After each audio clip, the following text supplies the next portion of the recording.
Let's dive right in. Today I'm going to be doing another full figure walkthrough on how I made this animation. Again, this is based on a journal cover and I'll address that in just a second, but if we go ahead and press play here, essentially what this is supposed to show is that solar is an intermittent energy source. So when the sunlight is bright, the turbine spins quickly. When it's slow, you can see that it slows down. And I've set this up to loop relatively seamlessly. Now, a figure like this is actually very straightforward to make, and we're going to do it very quickly. I'm aiming to do this in about under 15 minutes. So let's quickly jump over and see the original figure in Joule. So here we go. This was from the 5th volume, number 3, on March 17th of 2021, and this was the cover piece for that entire issue. Now, again, we're not going to fully recreate this, obviously. I'm not going to go into detail about how they made this little knob with the textures, and obviously the variation that I showed you is a little different, but we're just going to go ahead and start off in Blender. Let's go ahead and make this full screen. We'll make sure that we have screencast keys on so everyone can follow along. Perfect. And I'll go ahead right away, simply grab and delete the default cube. And now we're just going to, with Shift-A, add in a simple plane, tab into edit mode, and I'm going to hit Control-B to bevel. You see if I pull out, nothing happens, but if I hit V for vertices, then I can start to bevel just the verts.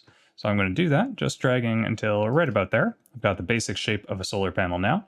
And to keep everything kind of on the fly as much as I can, I'm going to use modifiers quite extensively. So we'll start off by coming to the modifiers, and then I'm going to add in a solidify. I'll change the offset to 1, and I like to work as much as possible in nice whole numbers. So I'm going to go with 0.075 for the thickness. We'll also disable this little box so that it doesn't appear in edit mode. So when I tab into edit mode, you can see I'm just dealing with my basic plane. And now we're also going to add in a bevel modifier. We'll change the segments to 3, and I'm going to bring this value quite low. Let's go with 0.025. I really want a crisp edge. So right click, shade smooth, and let's already begin our process of renaming things. So with this selected, I'll just call this the solar panel. And this is essentially going to be what we're going to use to create that array of solar panels. First, I do want to come back to the solidify, and I'm going to go to the material section, and under rim, I'll change from 0 to 1. That means when I actually come and add materials to this, it's going to have a different material along the edges than it will on the top and bottom.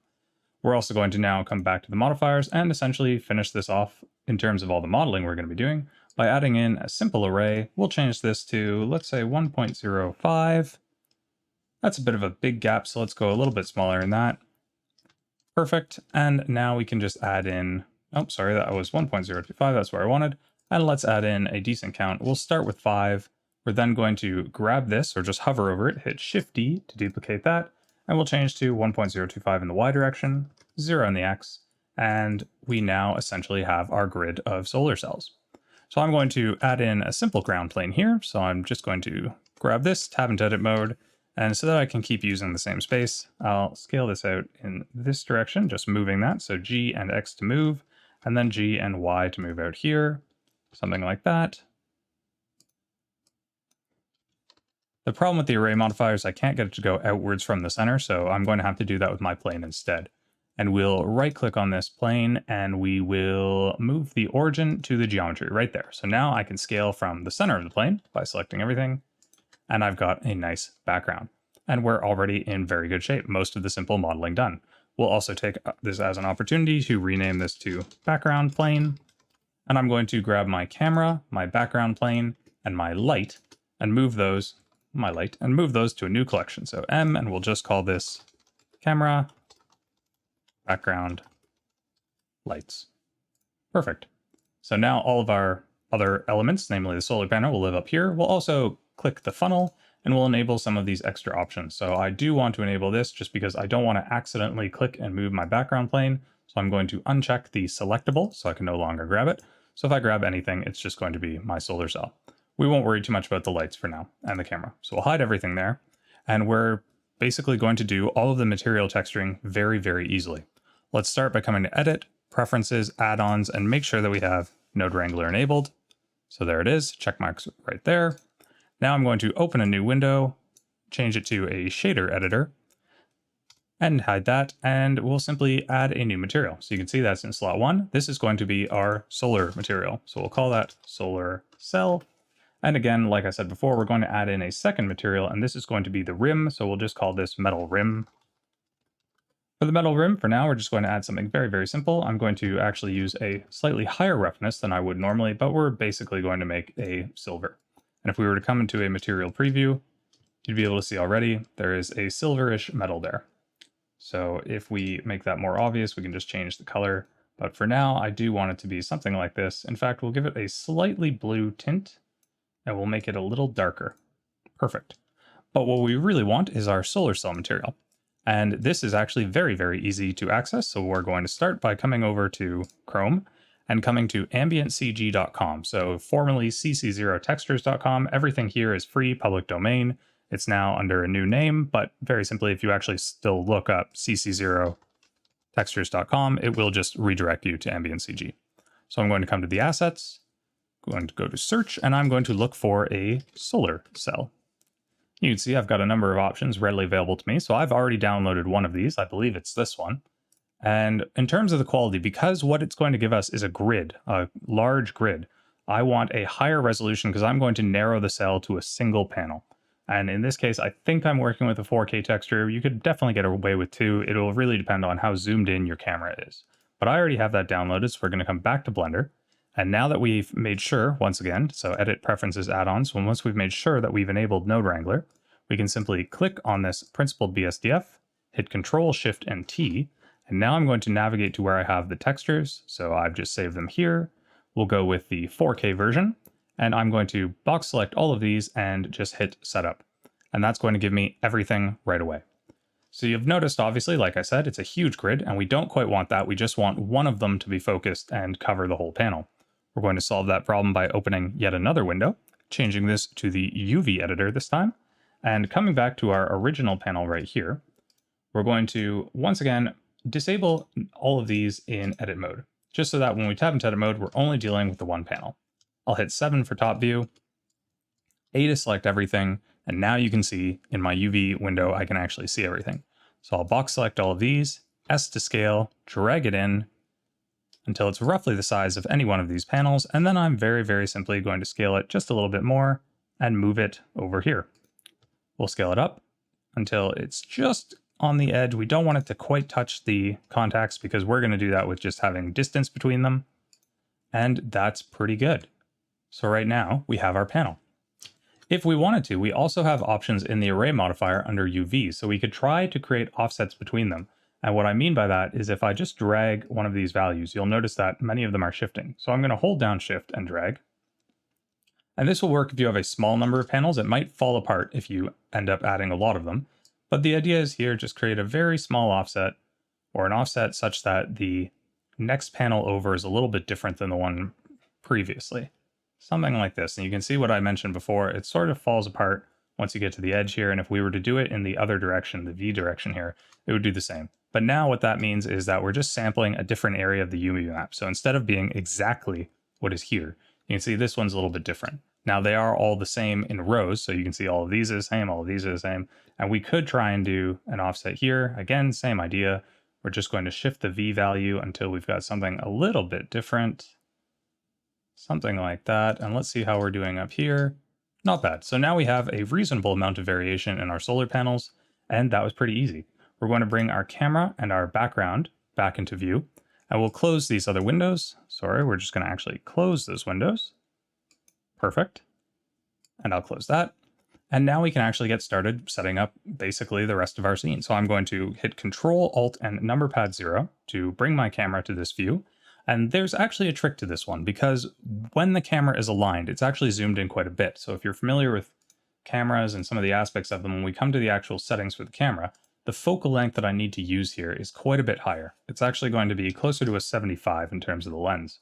And I also need to come to this little toggle right here, which is the output properties, and I'm going to start adjusting the output resolution. So this is much closer to, say, letter paper, essentially. So we're just going to drag that up until we've got something that looks like it could be conceivably 8.5 by 11. I'll hit N for our options there. Let's come to View, lock camera to view, and now when we move, the camera will move with us, so we can zoom in on the panels and we can really capture the look that we're after. So what we had in the original scene was largely just a focus on a few panels or one single panel. And again, if I want to bring this a little tighter, I could go to an even more zoomed in lens. 120 is maybe a bit much, so let's try 100. And this is going to give me the opportunity to say, you know, this is my center panel. This is the one I want to focus on right here. and all the rest of them are just still in the frame, but not quite the center focus. I'm also going to add a little bit of depth of field, so it'll be blurrier back here and more in focus there. We're going to do that by simply hitting Shift-A, adding in an empty plane axis. I'm going to uncheck camera to view because I don't want it to move anymore. And now I'm going to grab this empty, which is just over there, G and Shift-Z, and I'm going to bring it right to the center of this panel because this is where I would like my camera to focus. So I'm going to select my camera, come to depth of field, enable that. And now I'm going to choose the focus object as that empty. Because it's in the camera and lights, I will actually move that. So I'll rename it focus point. And I'll hit M and I'll move that to the camera background and lights collection. We're then going to come to render properties. For this, I do want to work in cycles. And for the device, we're going to use GPU compute. So finally, when we put that all together, we hit Z, we come up into the rendered view. You can see this is our scene so far. We're going to now grab our background plane, make it selectable again, add in a new material for that. And I'm just going to make something quite a bit darker. So I want the floor to be not quite reflective, but just sort of an interesting dark shade. The light in this scene is currently okay, but it's not quite as bright as I need it to be. So I'm going to do this with custom lights. I'll bring this in, I'll move it over here, and then I'm actually going to add in some area lights. So we'll go to light, area. Again, we're going to hit G and Shift Z to bring that over here, and then we'll bring it up.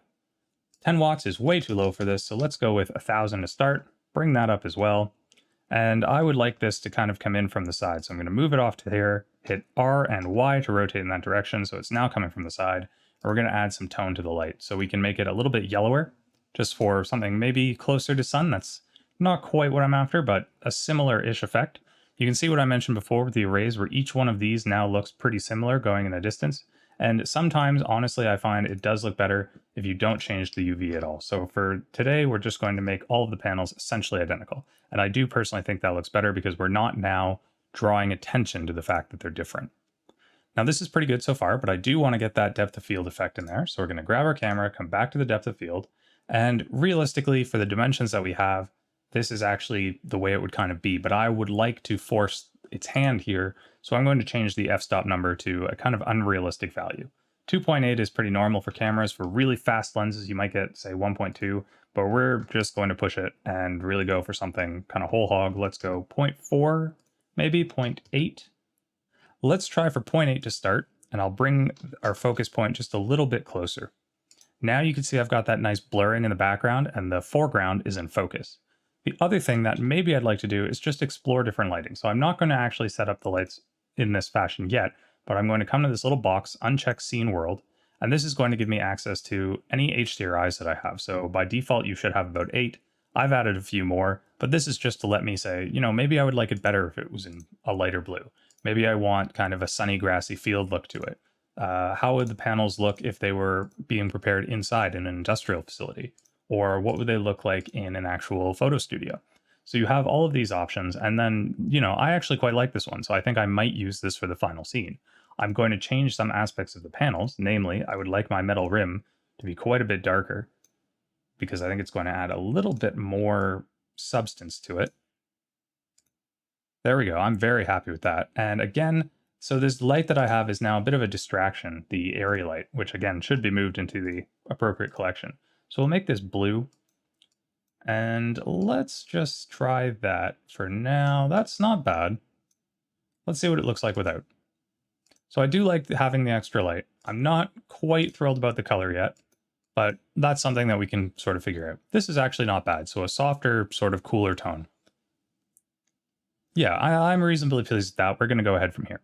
So right now, what I'm going to do is grab my empty, hit Shift-S, and I'm going to choose Cursor to Selected. So the 3D cursor is now here, which means I can now add an object in right here. And very simply, I'm going to add in a cylinder. I'm going to hit G, Z, and just move that up, holding Control so that I'm snapping everything into place, but you could just move it up. And I did this in edit mode because I wanted the origin to move with it. Now let's just scale that down, and then S and Shift Z.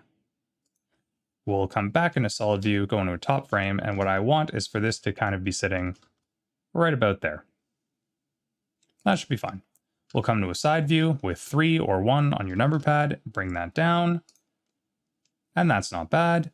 Let's tab into edit mode. I'm going to hit 3 for face select, grab the top face, hit I to inset, And as you can tell already, this is going to be essentially the shaft of the turbine. So E to extrude, Z to go straight up. It's out of sight, out of mind. Perfect. Let's see how it looks. Not bad. And we're going to now grab every other point, every other face, and we'll extrude those to have them work as gears.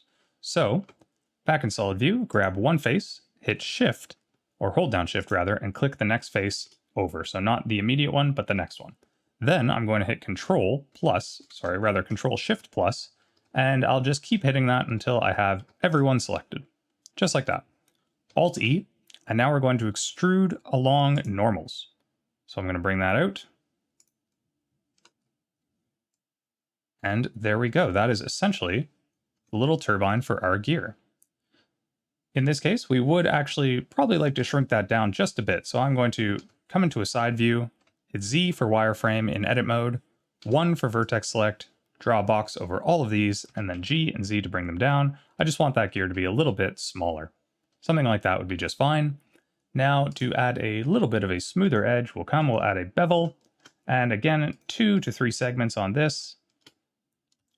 And let's apply the scale, Control A to apply the scale, so you can see the bevel is now applying more uniformly, and we'll drag this value down while holding shift, just so we have something very nice looking. I'm pretty happy with that.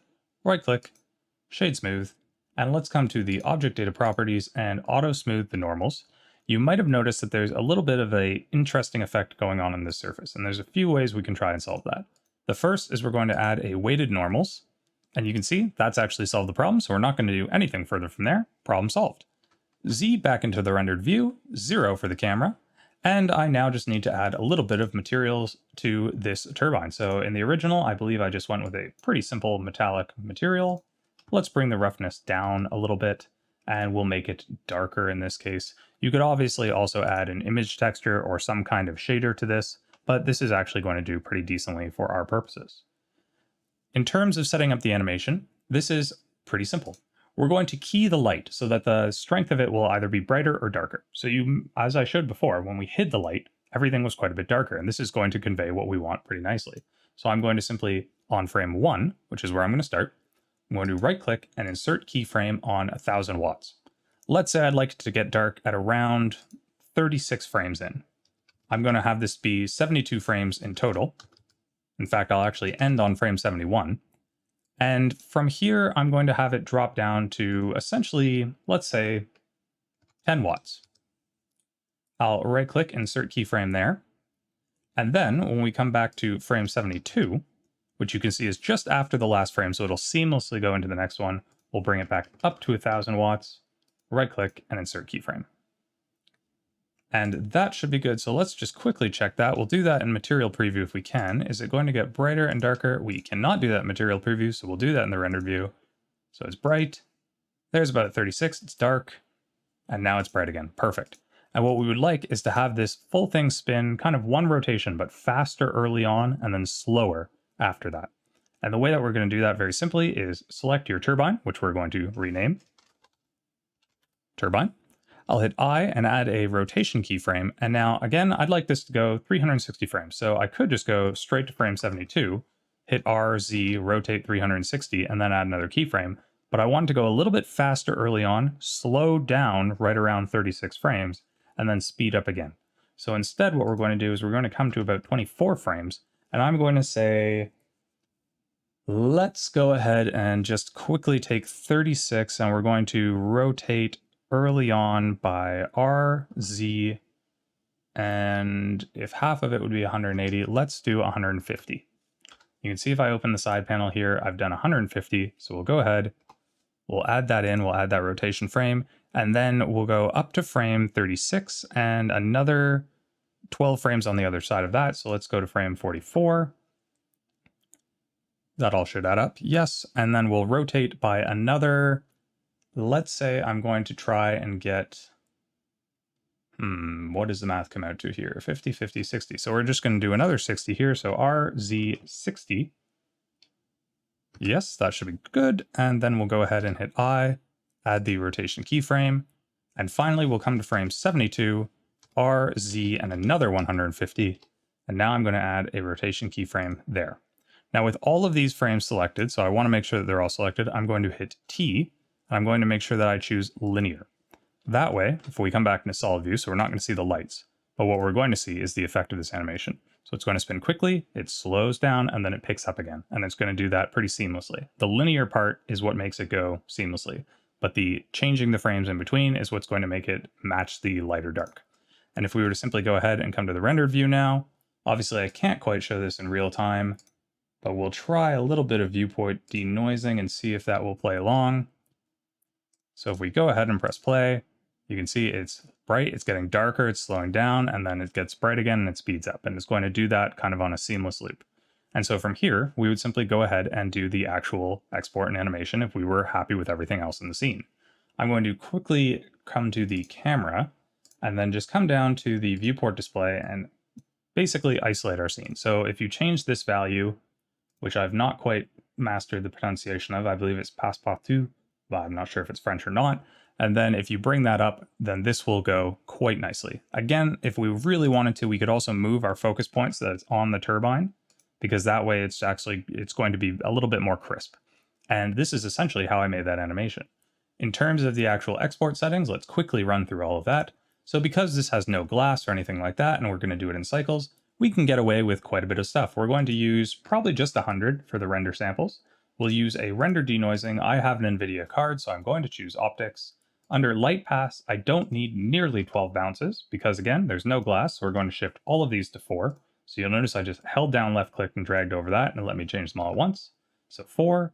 In the current version of cycles, under performance for GPU, I would like to change the X and Y tiles to 256. And if I really at the last second want to explore some other options for looks, I can change to something like high contrast or very high contrast. In this case, probably better off with low or medium contrast, something like this. One very important thing rather that needs to be remembered is that we are currently using the studio lights. And if I were to simply go back, you'd see we don't actually have those anymore. So I do want to keep using that studio lighting. Very subtle as a difference, but it's important. So I'm going to come to the World tab, click this little yellow dot, and choose Environment Texture. From there, I'm going to go with Open, and I'm going to navigate to wherever I have the HDRIs. And in this case, for me, it happens to be right here. And we're going to go with the Studio Small 014K. We'll open that, and now we can actually disable this. We're just going to use the lighting that we have in our scene, and we have everything perfectly in place.